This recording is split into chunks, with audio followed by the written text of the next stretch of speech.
Hello दोस्तों, आप सभी का स्वागत है अपने YouTube चैनल अमित क्लासेस पर। हम लाए हैं एडवांस के कुछ ऐसे क्वेश्चन जो आपके भविष्य में जितने भी एग्जाम हो रहे हैं इसमें एडवांस का बहुत बड़ा रोल है। एडवांस के क्वेश्चन अब ज़्यादातर एग्जाम के अंदर आने लगे हैं, तो हम अपने इस चैनल पर अमित क्लासेस पर एक बार फिर मैं आपका स्वागत करता हूँ। अमित क्लासेस पर आपको क्या करना है, हम 9 से 10 लाइव क्लास पढ़ा रहे हैं। अब तक मैंने 5 से 6, 7, 8 क्लास डाल चुका हूँ। जिस भी बच्चे को अपनी लाइव क्लास लेनी है एडवांस की, बिल्कुल बेसिक से बिल्कुल जीरो लेवल से, वो आप क्लास ले सकते हैं 9 से 10 बजे डेली शाम को। तो जैसे क्वेश्चन एडवांस के कुछ आ रहे हैं आप देख सकते हैं, इस तरह क्वेश्चन आपको एडवांस के मिलेंगे। एडवांस में होता क्या है, केवल फॉर्मूले बेस्ड क्वेश्चन होते हैं। देखिए जैसे क्वेश्चन है, यदि एक समांतर समचतुर्भुज के विकर्ण कितने होते हैं 8 और इकाई, यानी एक विकर्ण 8 है दूसरा 6 है, तो उसकी भुजा को बताइए। तो आपको केवल फॉर्मूला लगाना होता है कि यदि आपको फॉर्मूले याद हैं तो आप तुरंत इनका आंसर दे सकते हैं। ठीक है, यानी विकर्ण का आधा आप कर दोगे 4, 2 से भाग करके, ऐसी इसका आधा करोगे 3 का स्क्वायर, तो 4 चौक 16, 3 तिया 9, 25, 25 होता है 5 का स्क्वायर और 1 का स्क्वायर, तो भुजा आ जाएगी आपके पास 5। आपसे पूछा है कि उसकी भुजा का वर्ग कितना होगा, तो भुजा का वर्ग मतलब आप कहेंगे 25, यानी कि यहीं पे यहीं इसका आंसर आ जाएगा। तो इस तरह के क्वेश्चन आपको देखने को मिलेंगे, बहुत ही आसान क्वेश्चन है।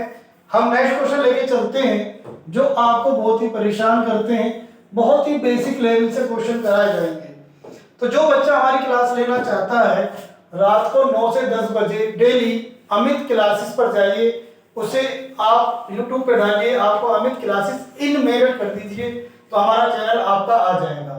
उस चैनल पे आप हमको सब्सक्राइब कर लीजिए, लाइक करिए, शेयर करिए, जिससे आप और बच्चों को भी और अपने आप भी एडवांस बहुत ही अच्छी तरह से सीख सकते हैं। जैसे अगला क्वेश्चन आपके पास है कि एक समांतर चतुर्भुज की निकटवर्ती भुजाएं 36 और 37 सेंटीमीटर है, यदि उस चतुर्भुज की छोटी भुजा की दूरी 12 सेंटीमीटर हो तो बड़ी भुजा की दूरी कितनी होगी।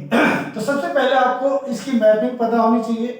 तो मैपिंग कुछ ऐसे होती है, ये बेस, ये इसकी दोनों भुजाएं आमने सामने बराबर होती है, ये इसका लंब होता है एक इधर से। ठीक है, दो भुजा इसने में दी है, अगर हम इसे 36 मान ले और ये वाली आपकी 27 है, तो इसने कहा है छोटी भुजा, तो छोटी कौन सी है हमारी 27, तो जो h हो गया आपका 12 हो गया। इसका जो फॉर्मूला होता है बेटा, क्षेत्रफल बराबर आधार गुणा ऊंचाई होता है। क्या होता है, क्षेत्रफल होता है आधार गुणा ऊंचाई। तो वैल्यू आपके सामने है, दोनों क्षेत्रफल को इक्वल कर दो, मतलब हम लगाएंगे यहाँ आधार मतलब 27 गुना 12 बराबर 36 गुना h, तो 12 3 36 और 3 9 27, तो h बराबर आ जाएगा आपका 9। हमसे पूछा दूरी का मतलब होता है ऊंचाई, तो आपका आंसर आ जाएगा 4। तो इस तरह के क्वेश्चन आपको एडवांस में देखने को मिलेंगे। मैं आपको विश्वास दिलाता हूं, अगर ईमानदारी से पढ़ोगे तो आपके सारे एडवांस के क्वेश्चन इसी तरह से आसान तरीके से होते चले जाएंगे। ठीक है, तो इसी तरह का अगला क्वेश्चन देखते हैं जो आपको मदद करेगा। तो जितने भी एडवांस के क्वेश्चन है, केवल आप एक फॉर्मूला याद रखें, थोड़ी मैपिंग याद रखें। एक समलंब चतुर्भुज की दो समांतर भुजाएं, तो समलंब होता कैसा है पहले पता करें। समलंब होता है ये, ठीक है, समांतर भुजाएं 27 और कितनी है 13, यानी ये वाली भुजा और ये, और इनकी बीच की दूरी कितनी होगी 8, 27 बड़ी ले ले और 13। इसका बेटा एक ही फॉर्मूला होता है, क्या होता है इसका एक ही फॉर्मूला होगा, 1/2 गुणा ऊंचाई और गुणा समांतर भुजा का योग। क्या होगा, समांतर भुजाओं का योग। तो वैल्यू जो जो आपको दी गई है तो इसमें रख दीजिए 1/2, ऊंचाई कितनी थी बेटा 8, योग मतलब 27 प्लस 13, तो 2 से काट सकते हैं कितना 4। अब हमारे पास 4 आया, इन दोनों को जोड़ेंगे 10, 3 और 1 4 और 4 चौक 16, तो हम कहेंगे 160।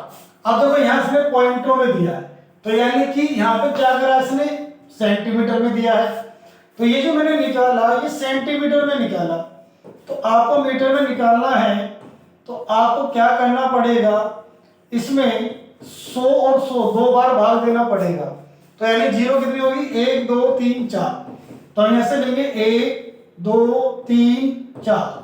तो ऑप्शन नंबर 1 आपका आंसर हो जाएगा। ठीक है, तो इस तरह से बिल्कुल आसान तरीके से आप कर सकते हो। इसी तरह हम देखेंगे कुछ नेक्स्ट क्वेश्चन हो जो मैंने मिक्स रखे हैं जिससे आपको कोई दिक्कत ना हो। देखो, त्रिभुजाकार खेत की 3 भुजाओं की लंबाई 15 और 20 मीटर और 25 मीटर है। कितने हैं, और कह रहा है 5 रुपए प्रति मीटर की दर पर बीज बोने की लागत क्या होगी। तो इस तरह क्वेश्चन एग्जाम में आ चुके हैं कितनी बार। तो हमें क्या करना होगा, सबसे पहले भुजाओं पर ध्यान देना होगा, 15 20 25। हमें देखना होता है कि ये समकोण त्रिभुज वाली भुजा तो नहीं है। तो कैसे पता करेंगे, तो 25 का स्क्वायर 15 का स्क्वायर प्लस 20 का स्क्वायर, यानी कि हम थोड़ा सा इसके क्या करेंगे, हम इसकी भुजाओं से ये पता कर लेंगे कि कहीं ये समकोण त्रिभुज तो नहीं है। 25 का स्क्वायर होता है 625, 15 का होता है 225 और 20 का हो जाता है 400। जोड़ोगे तो आपका 625 और 625। जब आप प्रैक्टिस करोगे तो आपको भुजाओं देखकर ही याद हो जाएगा। ठीक है, तो हमें निकालना क्षेत्रफल, तो हम समकोण त्रिभुज लगाएंगे 1/2 आधार गुना ऊंचाई। तो 1/2 बड़ी भुजा नहीं लेते, 15 गुणा 20, 2 से हमने काटा 10 बार, 15 दाम 150। अब आपको 5 रुपए प्रति वर्ग मीटर, तो इसका मतलब हुआ कि 1 वर्ग मीटर के आपसे 5 रुपए लेगा। तो आप पे कितना है 150, तो 5 से इसकी गुणा कर दो, 15 पंजे 75, तो आंसर आ जाएगा 750। तो इस तरह के क्वेश्चन आप देख सकते हो।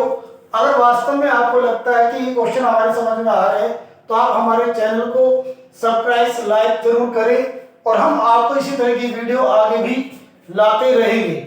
तो हमारे चैनल चल रहा है आपका 9 से 10 बजे। तो ठीक है दोस्तों, यदि आपको क्वेश्चन अच्छे लगे हों तो बहुत ही मैं आपका शुक्रगुजार हूं। धन्यवाद, थैंक यू।